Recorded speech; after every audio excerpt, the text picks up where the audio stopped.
Well, AfriForum wants the Supreme Court of Appeals to overturn the 2019 ruling banning the display of the old South African flag.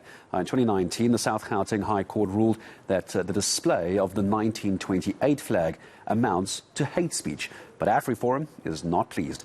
eNCA's Aviwe Mtila covering the story for us. Hello to you, Aviwe. Bring us up to speed because this does go back a couple of years. What is the expectation from this process? Goes back to 2017, in fact, Gareth, where we saw those Black Monday protests and members of AfriForum displaying the apartheid flag nationwide. Remember, those protests were against the killing of farm workers and farmers in general.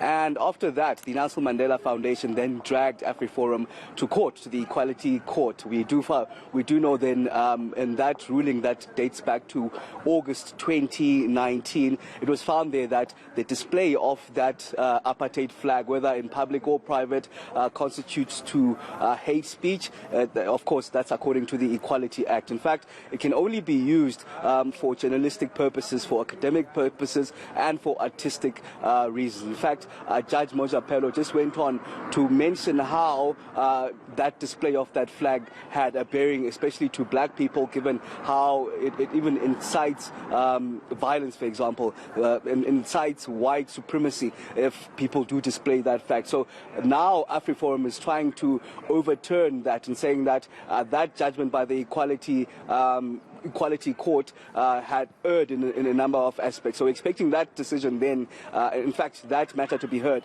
at the Supreme Court of Appeal here in Bloemfontein at about 9:30. We're expecting a bench that should include the President, Mandi Samaya, to be one of those that will be hearing this application by AfriForum. And it's not just AfriForum, which of course has an interest in this. Many other lobby groups will no doubt want to be at the court as well. They're going to be following this court case very, very closely, because it is always a very, very emotional issue, isn't it, when we start talking about the old South African flag? Many people, of course, referring to it as the apartheid flag.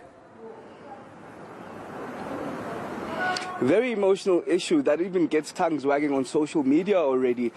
We can be expecting a backlash in terms of this particular court case. And AfriForum saying that while its own particular members do not display this flag, but they believe that it's freedom of speech. But of course, it has tongue wagging on social media. This display of the old flag that was used in the old South Africa, apartheid South Africa from 1928 to 1994. Even some other people had interest, as you mentioned, Gareth, even back in the court case that happened back in 2019. But of course, the Equality Court ruled then that it constitutes hate speech to display the apartheid flag, whether in private or public, only allowing it to be displayed for journalistic interests, for academic work, and also just for artistic purposes. And then for the moment, Aviwe, we'll leave it there. We're looking ahead to the court case coming up a little bit later today. As we get more details from the arguments inside court, we'll bring those to you here from Aviwe on eNCA.